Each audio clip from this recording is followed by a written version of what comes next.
Okay, so this lesson's about solving linear equations, and this is we're solving linear equations all sections this week basically because we've got section 2.2, and then 2.3 is solving with fractions and decimals, and then you're solving with word problems. So this lesson is sort of combining 2.2 and 2.3 together. I don't have any decimal examples in here, but I do have an example of fractions to show you the method to solve when you have fractions so that you can make them easier, because a lot of people don't like fractions, and there is a method to get rid of fractions and then solve from there. So I am going to do an example of that. So it's sort of combining 2.2 and 2.3. So linear equations. So last week we solved linear equations using the properties of equality. So we did do some solving, but they were very simple linear equations. And then this week we're basically adding more steps to them. So we set up the class so that you at least had a whole week to practice on the simple ones before you get thrown into the ones that get more complicated. So the properties of equality that we looked at were addition and subtraction properties of equality, where you basically have a letter plus or minus a number equals either a number or a variable. So it's like you have two things on one side, one thing on the other side, and then you need to either add or subtract so that you have something equals something else. And then we looked at the multiplication and division properties of equality, where you basically either have things multiplied, a number times a variable equals a number, or you have something divided, like a variable divided by a number, or in some cases, a fraction times a variable equals a number. And then that's where you would either multiply or divide to get your variable by itself. So now what we're going to do this week are problems where you have to use both properties, where you're going to have to be adding, subtracting, and doing the multiplication and division. So we looked at them two separate times, and now we're going to be combining them into different problems. So the steps for solving linear equations. So your first step is to simplify each side by following the order of operations. So if you have anything that you need to distribute, then you need to distribute. If you need to combine like terms on a side, then you combine like terms. But you have to do each side separately.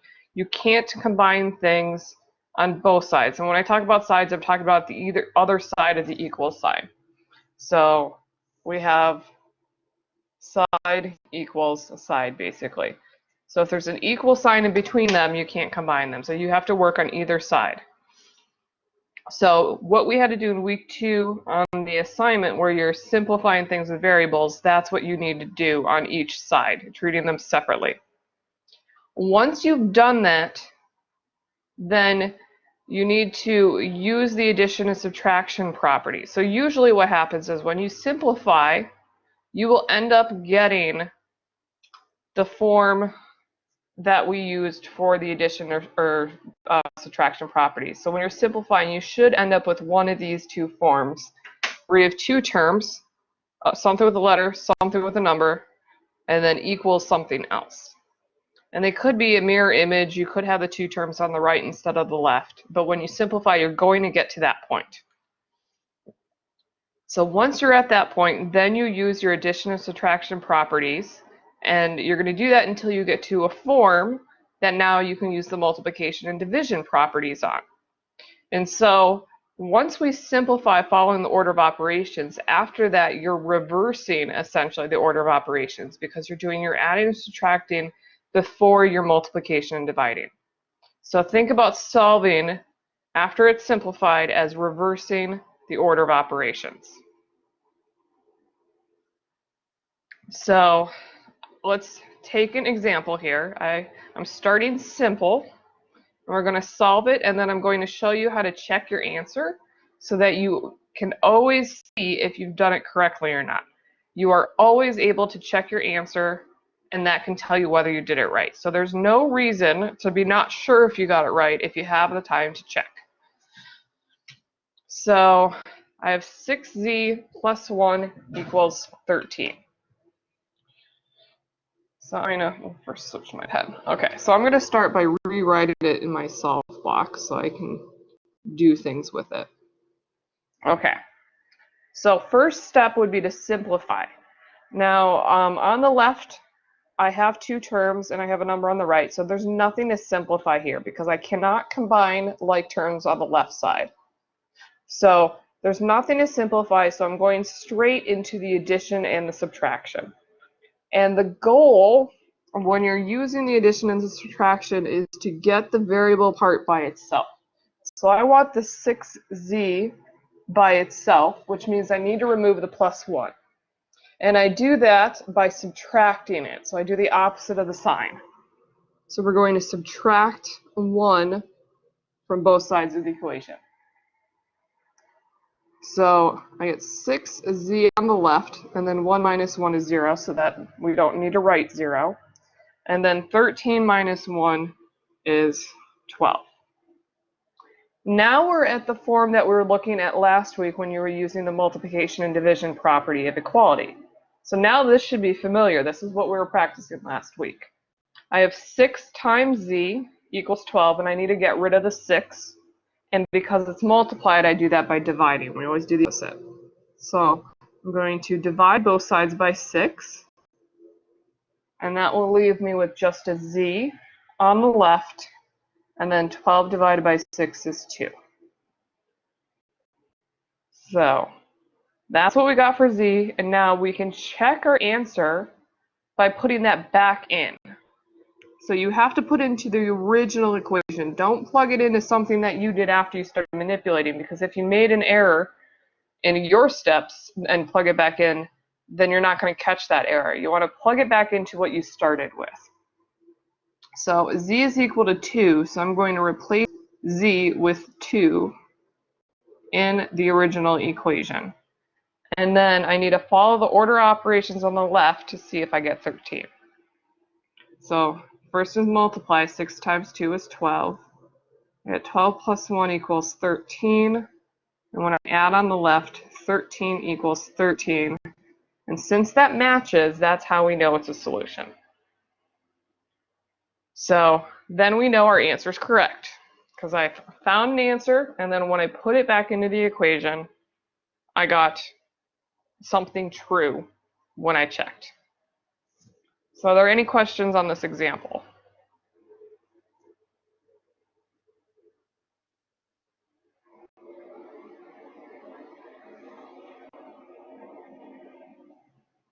Okay. If you have an example, feel free to stop me. Now here's one with the fractions. So this is something that you would see in P point, where am I going? I'm getting P because of the letter P there. 2.3. So 2.3, it covers what to do if you have fractions, because people don't like fractions. So when we have things with fractions, we want to clear fractions, and the goal is to multiply both sides by a number where the fractions will disappear. And so we do that by multiplying both sides by the common denominator. So clear fractions means multiplying by the common denominator.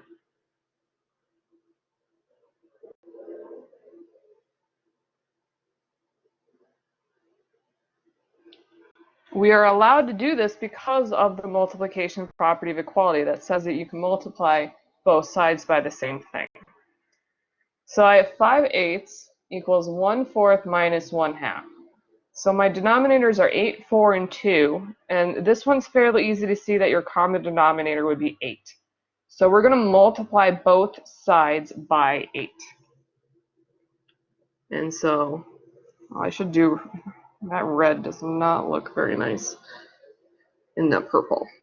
So I would have 8 times 5/8, and then the 1/4 minus 1/2 p times 8. So when we're multiplying, we have 8 times 5/8. The 8 cancels out the denominator. So you can think of this as 8/1, and you would multiply 8 times 5, which is 40. So 40/8. So I'm going to just show that step because I know people are not very good with fractions. So I'm going to show all of the steps with the fractions. Now on the right side, we need to distribute so that 8 is going to be multiplied by the 1/4, which gives us 8 over 4 minus, and then 8 times the 1/2 p, which is going to be 8 over 2p. And now each of these should divide evenly because the fact that we multiplied by the common denominator, and then you'll get whole numbers. So 40 divided by 8 is 5 equals 8 divided by 4 is 2, 8 divided by 2 is 4, and now we've cleared fractions. So you find your common denominator, multiply both sides by that number, and then simplify your fractions and they will come out to whole numbers. So we have 5 equals 2 minus 4p. And now we want to do the solving process. So we didn't do any solving before that, we were just trying to get rid of fractions. So the solving process means we want to get anything that has a p by itself. And I'm going to include that negative there. That's going to be a minus 4p. So that means I need to get rid of 2. So I'm going to subtract the 2 from both sides because it's a positive 2. So a negative 2 would be the opposite. So I'm going to subtract 2 from both sides. So 5 minus 2 is 3 equals 2 minus 2 is 0, and I'm left with negative 4p. So now, I get my highlighter back, I just want the p. I don't want that negative 4. And so we're going to divide both sides by negative 4. You have to include that negative sign. If you don't, then you're going to get an incorrect answer. So I'm going to divide both sides by negative 4. And this is why I write my division as a fraction, because sometimes it doesn't divide evenly. So like 3 divided by negative 4 doesn't give you a whole number. So we're going to write that as a fraction. So we get negative 3/4 equals p. And then that is your answer. And then to check your answer, you would have to put it into the original equation where you have 5/8 equals 1/4 minus 1/2 p. And then you would have to work with the fractions in order to double check. The reason why you want to put it into the original is because sometimes people make a mistake when they're trying to get rid of the fractions. And so if you check it after you got rid of the fractions, you may not catch that mistake. So you have to check it in the original problem. And so I will show that step here. I'll do that in a different color.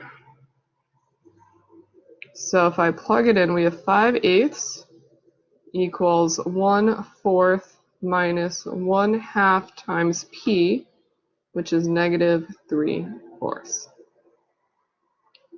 So I have 5/8 equals 1/4, and then a negative times a negative is a positive, and then when you multiply fractions, you multiply straight across, and that's going to give me 3/8. So now I need to convert 1/4 to have a common denominator. So I need to multiply that by 2 so I can get a denominator of 8. So that's 5/8 plus 2, or 5/8 equals 2/8 plus 3/8.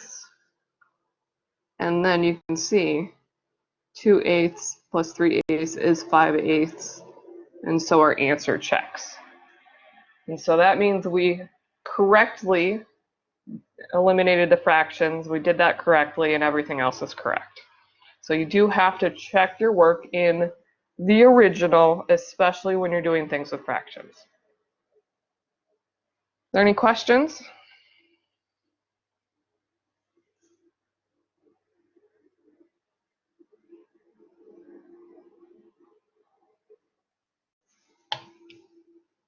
Okay. Clapping, I like it.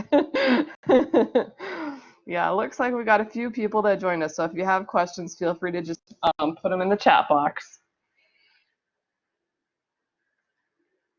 Okay, example 3. So this one is now getting a little more complicated because Now we have a variable on both sides of the equation. We have 3a plus 7 equals 2a minus 19.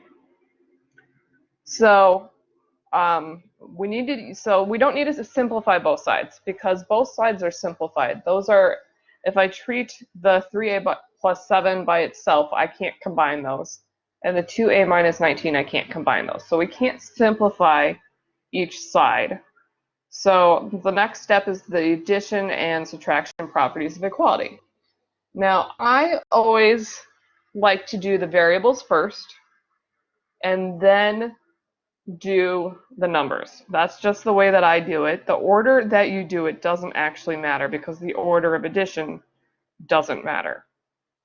So I like to move the variables. So I'm going to just highlight the things with the variables here. So right now they are on both sides of the equal sign. So I've got my equal sign. I could just draw a little line there. So they're on both sides. I want them to be on the same side. I usually like to have my variables on the left, so I'm going to move the 2a. So that's a positive 2a, which means I need a negative. So I'm going to subtract 2a from both sides. So 3a minus 2a. 3 minus 2 is 1, so that's just a single a. And then I need to drop down my plus 7, because that's still there. And then on the right, I have a minus 19. That minus is still there too. So you have to be very careful about your signs.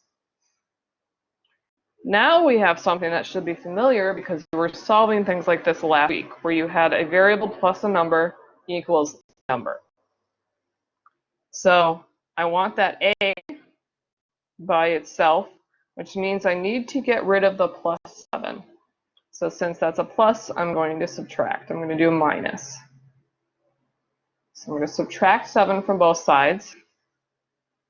And that gives us a equals, and then negative 19 minus 7. For some reason, anything involving nines and weird numbers like this, I have a hard time doing in my head. So I think if I do my math correctly, this is negative 26. I'm pretty positive. Those, for some reason, my brain has a hard time with those. So we get a equals negative 26. I'm hoping that is somebody in the chat box, yes, informing me I did my math correctly. And we can always check our answer to verify. So let's check our answer just to make sure that I did do that correctly. So if I need to check, I need to put it in the original problem, where we have 3 times a, which is negative 26, plus 7 equals 2 times a, which is negative 26, minus 19. Now here I'm definitely going to need my calculator because I don't know what 3 times negative 26 is. I could do the math in my head, but I don't feel like it. So 3 times negative 26 is negative 78, and plus 7. And on the right side, 2 times negative 26 is negative 52 minus 19. And I only know that because of decks of cards. And so now if I simplify each side, negative 78 plus 7 is negative 71. And then negative 52 minus 19, negative 71. Okay, good. So each side matches. So that means our answer is correct. And the answer is a equals negative 26.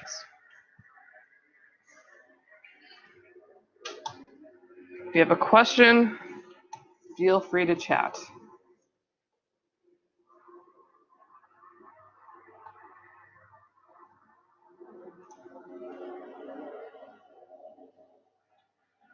Okay, so here I have example 4. So you can see I'm getting a little more complicated as we go. We've got 7w minus 6w plus 1 equals 10 minus 4. So here is where we need to simplify both sides before we can do the solving process, because we have like terms. On the left, I have 7w minus 6w that I can combine. 7 minus 6 is w. So that gives me W, then plus 1. And then on the right, we have 10 minus 4. Well, we can do that. 10 minus 4 is 6. So now we have simplified on both sides, and now we do the solving process. Well, I've already got W without a number in front of it, so all I need to do is get rid of the 1. So we just need to subtract 1 from both sides, which gives us W equals 5. So initially, a problem like this looks complicated, but then when you actually simplify it, it actually is not so bad. Floyd, do you have a question? Well, yeah. Is if 7W minus 6 is just W, how? Because that would be 7 from 6. Then how is where did the number go? I mean, there's a difference in numbers. Yeah, so 7 minus 6 is 1. And if it's a 1 with a W, we don't have to write that 1. We can just leave it off and write the W. Um, I hmm. Okay, I see what you're doing. Okay. Never mind. All right. Now I understand. I hmm didn't understand, but now I see what you're doing. Okay. Are there other questions?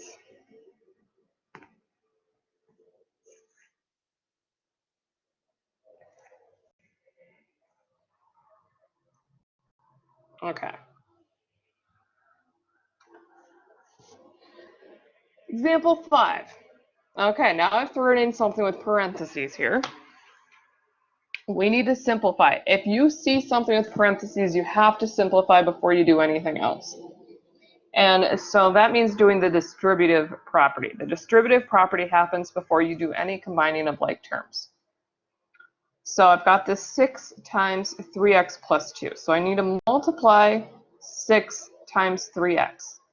And when I do that, I multiply the numbers. 6 times 3 is 18. So that's going to give me 18x. Now I have 6 times 2.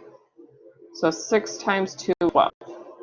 And then I have my minus 20. That minus 20 is not multiplied because that is not in the parentheses. So you only multiply the 6 by what is in parentheses. Anything that's not in parentheses stays the same. So now we have 18x plus 12 minus 20 equals negative 4. So now we want to combine like terms on the left because we have 12 minus 20. So 12 minus 20 is negative 8. So we're going to get 18x minus 8. So that negative 8 is the same as subtracting 8. And that equals negative 4.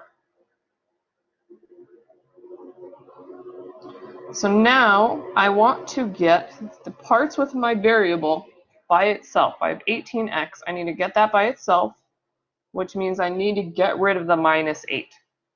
So if it's a minus, we're going to do the opposite. We're going to add 8 to both. So we always do the opposite here to remove things. So that leaves me 18x. And then negative 4 plus 8 is 4.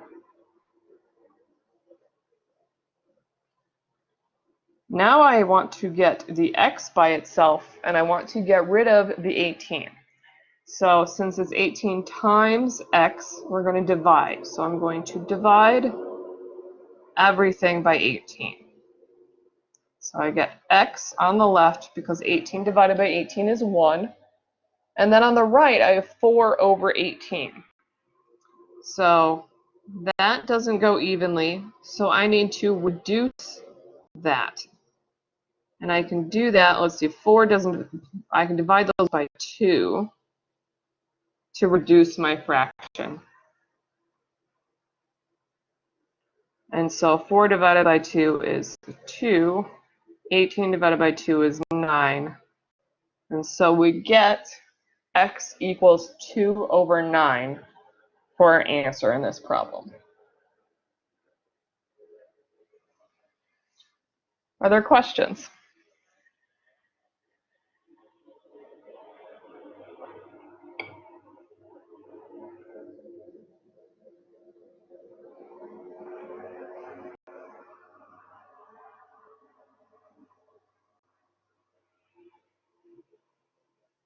Okay. Example 6. You can see I'm going through a lot of examples. I want to give you guys as many examples as possible. So example 6 here, now we have parentheses on both sides of the equal sign. So we need to keep the equal sign separate. So we need to make sure that whatever we do, we need to keep these sides separate. So if it helps to highlight that so you remember that, or whatever you need to do, keep those separate. So on the left, we have to do this distributing. We distribute before we do anything else. So I need to do 5 times 4, which is 20. And then 5 times p is 5p. And then my equal sign. Now on the right side, I need to do 3 times 3p. So I do 3 times 3, which is 9. And then I have the p. And then 3 times negative 1. So that minus needs to be a negative. So 3 times negative 1 is negative 3. So that's minus 3. And then I have the minus 9 after that. Now the left side, I can't combine those because I have a 20 without a variable and a 5 with a variable. Those are not like terms. The right side, I can simplify that. I have a negative 3 minus 9, so I can combine those. So my left side stays the same. So there was finish my 2. And then 9p on the right, and then negative 3 minus 9 is negative 12. So that's going to be minus 12. So even though it says minus 3, think of it as a negative, negative 3 minus 9. So now I have a variable on both sides of my equal sign here. They're not on the same side, so I can't combine those. If it helps, I can continue doing my, well, separating that out with my green. They're on opposite sides. So I need to get them on the same side, and I just like to have things on the left for the variable. So that means I want to remove the 9p from the right. So to remove it from the right, it's a positive 9, so I need to subtract 9. And then I'm going to make sure I line it up with my like term. So I have 20. 5 minus 9 is negative 4, so that's negative 4p. And then I have my equal sign. The 9p minus 9p, that's 0, so that's gone. I have negative 12.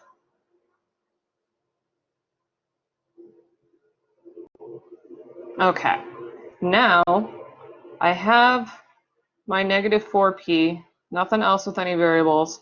I want to get that by itself, so now I need to remove the 20. So since that's a positive 20, we are going to subtract 20 from both sides.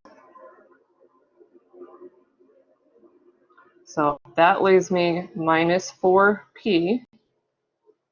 And then negative 12 minus 20 is negative 32.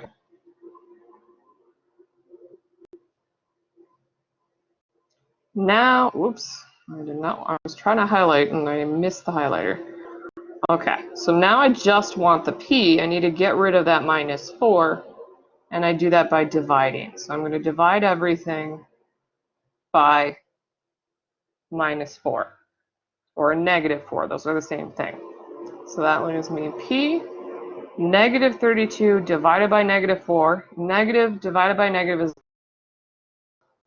us a positive 8.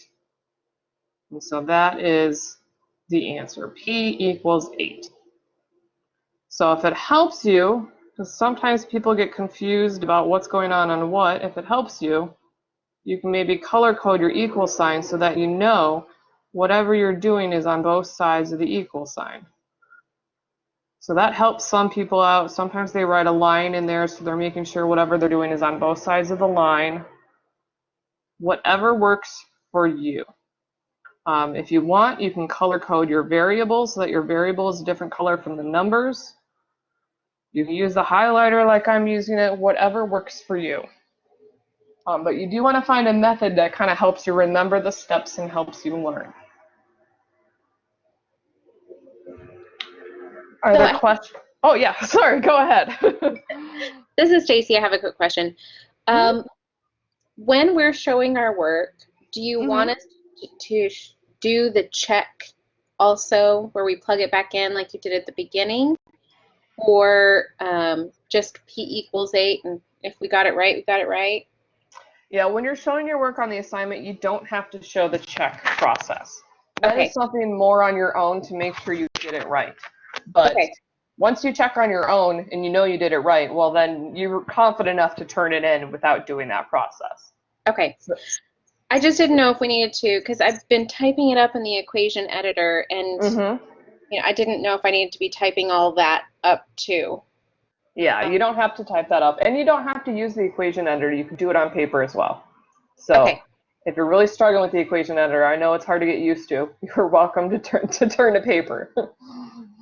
The hardest part I'm having is when like I'll write down and do little arrows like you did, right, for the distribution, but I can't do that in editor, so I have to hand Yeah. type in five times over and over Yeah, again. or you just don't show the arrows and you just show the result and just say, Okay. okay, you can do that. And it's kind of hard when you're doing the editor to show the subtraction and lining everything up like I am. So if that's too difficult, you could just kind of write that in words and say subtract 20 from both sides and then write the result instead of trying to line it up. That's an option as well. Okay, that's helpful. Thank you. Yeah, you're welcome. Any other questions?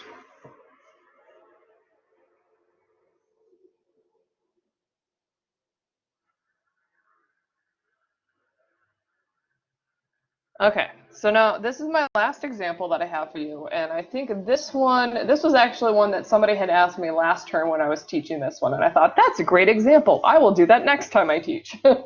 So this comes from the textbook. I don't remember what problem number it is, but this is probably one of the most complicated things that you're going to see because you have the parentheses, you have the brackets, so you've got multiple things for simplifying. So it's like you're combining the things that we had to do in week 1 where you had parentheses inside brackets, or last week when we had parentheses inside of brackets, to simplify everything. And then once you've simplified, then you start the solving process. So starting simplifying, you have to work inside out. So that means first doing the distributing between this -3 times 1 minus t. So that minus in front of the 3, that has to go with it. If it helps, you can rewrite that, and actually I'm going to do the same thing with the -2 and outside the brackets. As if it helps, you can turn that into adding a negative.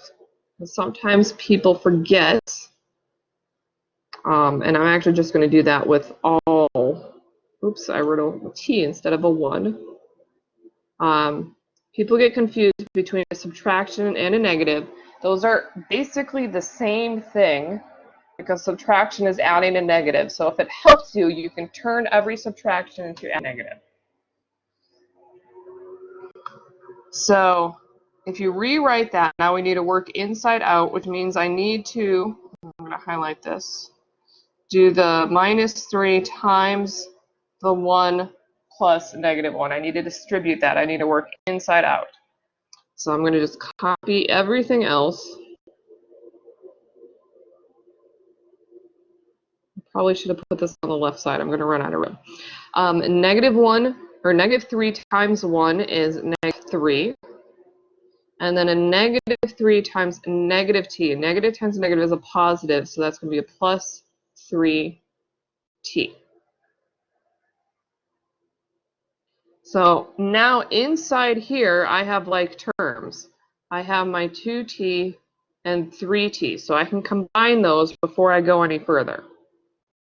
So t equals 2 plus -2 bracket. Then 2t plus 3t, 2 plus 3 is 5, so we have 5t minus 3, close the bracket. Now I need to get rid of the brackets. So now I need to distribute here, the -2 through the brackets. So I have t equals 2, and then -2 times 5t, -2 times 5 is -10, so that's going to be minus 10t. Then -2 times, and that's going to be a -3 because minus 3 there. A negative times a negative is a positive. 2 times 3 is 6. So now we've got t equals 2 minus 10t plus 6. Now I'm still simplifying on the right side. I have like terms. I have this 2 plus 6. So t equals 2 plus 6 is 8, and then minus 10t. Okay, so now I'm in the solving process. If I have a variable on both sides, but I don't have a number on one of the sides, so like the t is by itself on the left, you have to move the other t to the same side because we want t by itself. It makes no sense to put the t on the left to move that one because that's already by itself. So we want to move the minus 10t so that it goes on the same side as the t. So I'm going to move that one.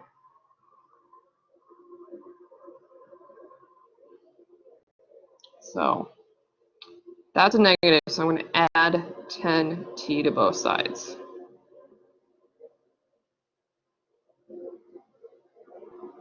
So a t, that's a single t, that's 1. So this is 1 plus 10, so that's going to be 11t equals 8. Oh, I actually do have a number in here. So now I want to get the t by itself, so I need to get rid of the 11, so I need to divide both sides by 11. And then that gives me t equals 8 over 11. And that does not reduce, so that would be your final answer. Are there questions on this example? Oh, I must have accidentally hit. There we go. Are there questions on this example, on example 7?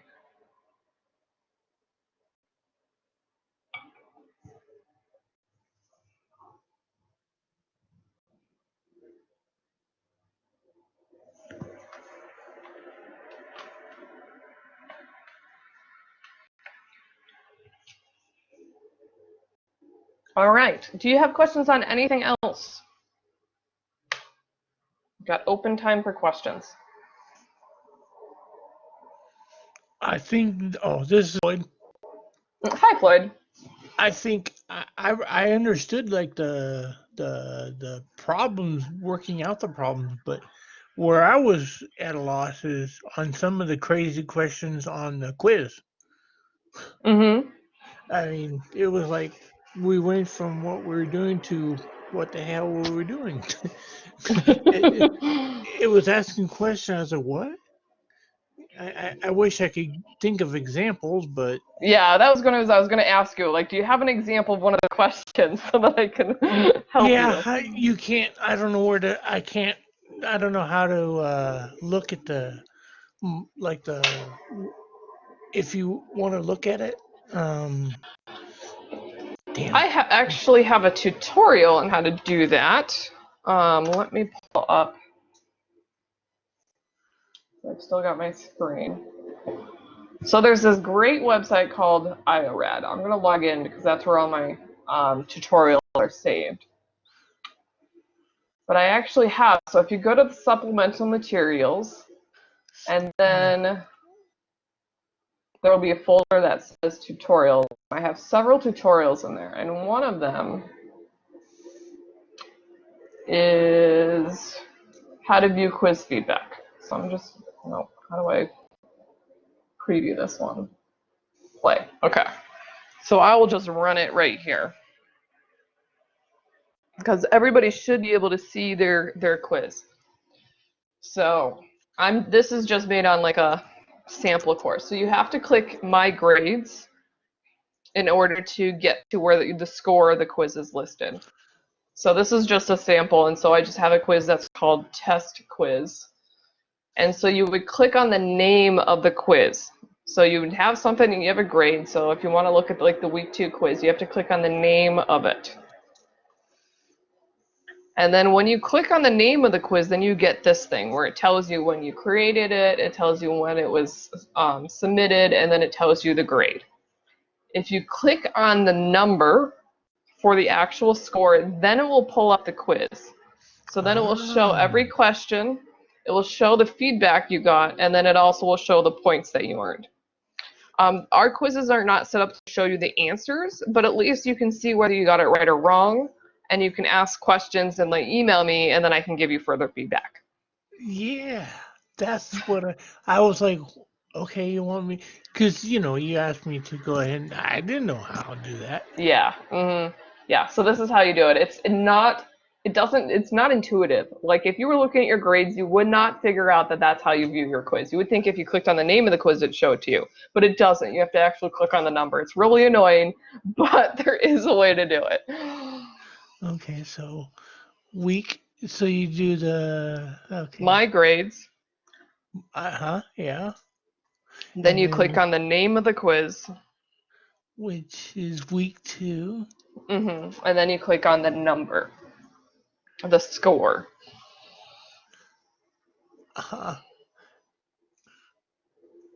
Okay. So my grades, week 2. So week 2 quiz, the name of, and then you click on my score. Isn't this special? And that works for every class. So now you have a skill that's going to help you in every single class where you have quizzes and exams. Yeah. See, like I understand these are like straightforward.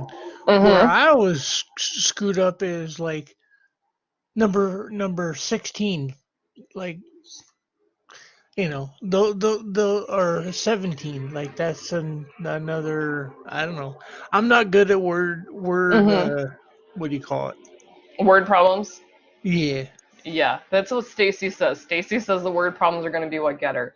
So if you want more details on those, I do prefer any questions on the quiz be emailed to me because, I put this video live, so I don't want the quiz answers on the internet. So, No, I understand. yeah. As far as word problems go, I was on the phone with somebody. I forget who it was. Well, Tuesday, when I came back from my trip and I was listening to a podcast on the way into work, I listened to this podcast called This Week in Science, which basically is it shares all the latest things going on in science in the past week, obviously from the name. But they actually were talking about a study done on the brain because they wanted to know, does your brain store language in the same places it stores math? Because people really struggle with math, but they seem to be better at language. And so the question was, well, why is that? And so there was a study, and they used an fMRI where they had you think about and solve math problems and do all this stuff in an MRI machine, and they map your brain as you're thinking. And they found that they are not stored in the same place. The parts of your brain that you use for math are not the same as the parts of your brain that you use for language. And so then when you're trying to do word problems, you're using parts of the brain that are not the same. And so trying to get them to communicate is very difficult. They found that even the neural pathways, they called them lanes, basically the lanes that you use to communicate the math, don't overlap. So if you're trying to do something with word problems, you've got language and math, and they don't even use the same lane. It's like you're driving 2 different roads. And so that's why they suspect word problems are so difficult for people. It's basically you have to teach your brain to kind of work together. So turns out there's a biological basis on why word problems are difficult, and you have to basically overcome your brain by teaching your brain how to make those work together. And it is possible. You can reteach your brain to do things. It's just a matter, and a lot of it comes with practice and working really hard. So, Yeah, at least you know why. I thought that was fascinating. I'm like, well, that answers the question that everybody always says is why are word problems so hard? Now we know why. And now that we know why, next studies will be, is there any way you can make this easier? But as far as I know, at least in my own experience, because I used to be bad with word problems, I got better with them with practice. You do enough word problems that you start seeing, oh, this is one of those type of word problems. You know, like there's standardized tests, there's those problems with like trains, like this train leaves at this time and this one leaves at this time, and you start seeing that they are the same type of problem. And once you recognize the type of problem, then you know how to solve that type of problem.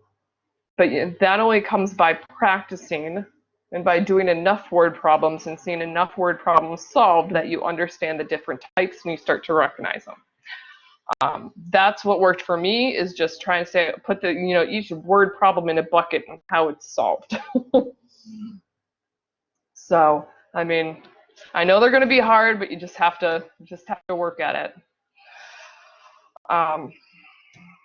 Any other questions?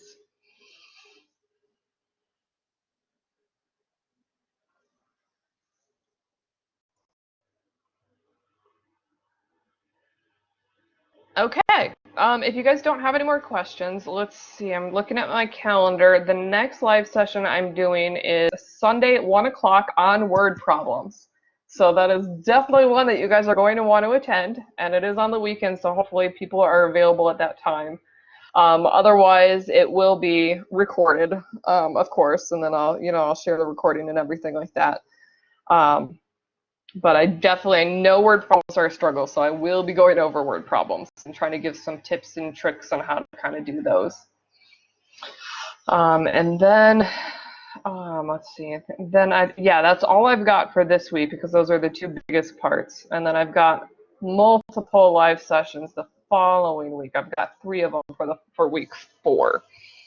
So there's multiples of those.